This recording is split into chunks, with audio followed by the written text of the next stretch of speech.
Divorce के बाद life challenging हो सकती है, खासकर फाइनेंशियली। ये उन लोगों के लिए स्पेशली ट्रू है जो शादी के दौरान अपने स्पाउस पर फाइनेंशियली डिपेंडेंट थे। इसीलिए इंडियन लीगल सिस्टम में मेंटेनेंस का प्रोविजन है जो डिवोर्स के बाद फाइनेंशियली सपोर्ट देता है। ये आर्टिकल मेंटेनेंस के कॉन्सेप्ट, इसकी इंपॉर्टेंस, एलिजिबिलिटी और लीगल प्रोसेस को एक्सप्लेन करता है। डिवोर्स या सेपरेशन अक्सर फाइनेंशियली टफ होता है, खासकर उन औरतों के लिए जिन्होंने घर संभाला है।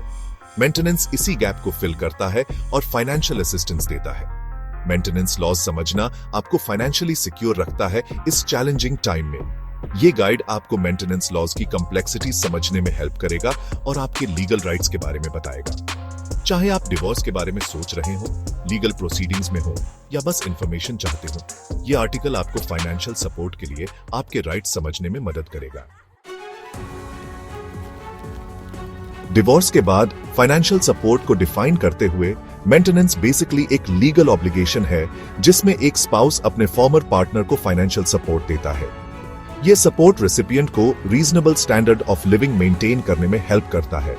डिवोर्स के बाद भी मेंटेनेंस सिर्फ मॉरल ऑब्लिगेशन नहीं है, ये एक लीगल राइट है जो वेरियस पर्सनल लॉज और कोड ऑफ क्रिमिनल प्रोसीजर 1973 में मेंशन्ड है। मेंटेनेंस फेयरनेस के प्रिंसिपल पर बेस्ड है और डिवोर्स के बाद होने वाली फाइनेंशियल हार्डशिप को प्रिवेंट करता है। ये मानता है कि डिवोर्स फाइनेंशियली चैलेंजिंग हो सकता है, खासकर उन लोगों के लिए जिन्होंने फैमिली के लिए अपनी करियर सैक्रिफाइस की है। मेंटेनेंस इंश्योर करता है कि फाइनेंशियल सपोर्ट की रिस्पॉन्सिबिलिटी शादी के साथ खत्म नहीं होती, बल्कि फेयरली कंटिन्यू रहती है। ध्यान रखें कि मेंटेनेंस सिर्फ वाइफ्स के लिए नहीं है।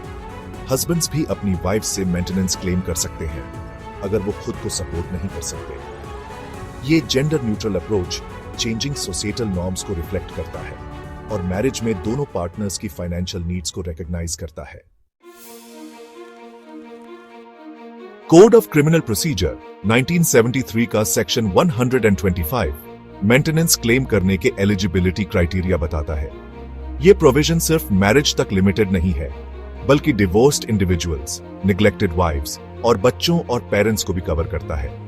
सेक्शन 125 के तहत मेंटेनेंस के लिए एलिजिबल होने के लिए क्लेमेंट को यह प्रूव करना होगा कि वो खुद को सपोर्ट नहीं कर सकते।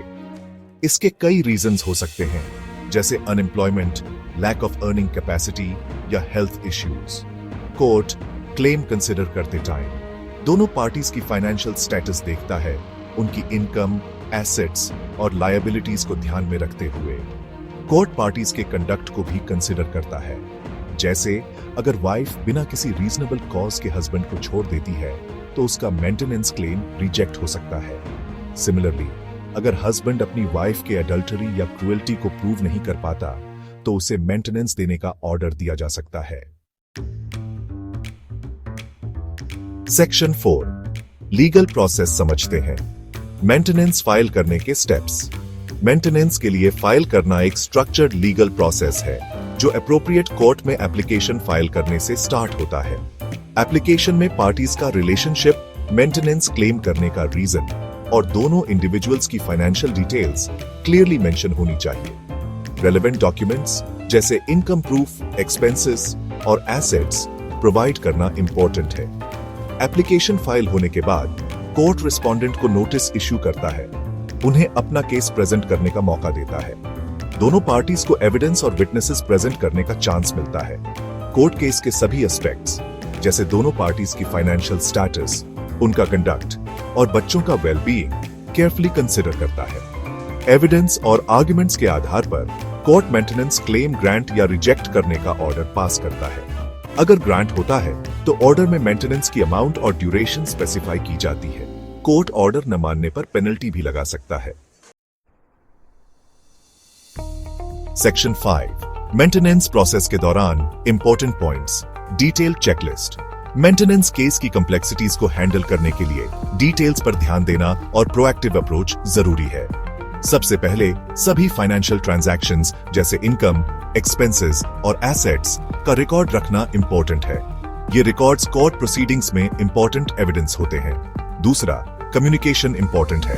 अपने लॉयर को अपनी फाइनेंशियल सिचुएशन में किसी भी चेंज या केस में किसी भी डेवलपमेंट के बारे में इन्फॉर्म करें। कोर्ट नोटिसेस और समन्स का प्रॉम्प्टली रिप्लाई करे और सभी हियरिंग्स अटेंड करने के लिए तैयार रहे। तीसरा, लीगल प्रोसीडिंग्स के इमोशनल टोल के बारे में अवेयर रहे। इस चैलेंजिंग पीरियड से डील करने के लिए फैमिली, फ्रेंड्स या सपोर्ट ग्रुप से हेल्प लें। याद रखें कि आप अकेले नहीं हैं और आपको हेल्प करने के लिए रिसोर्सेज अवेलेबल हैं।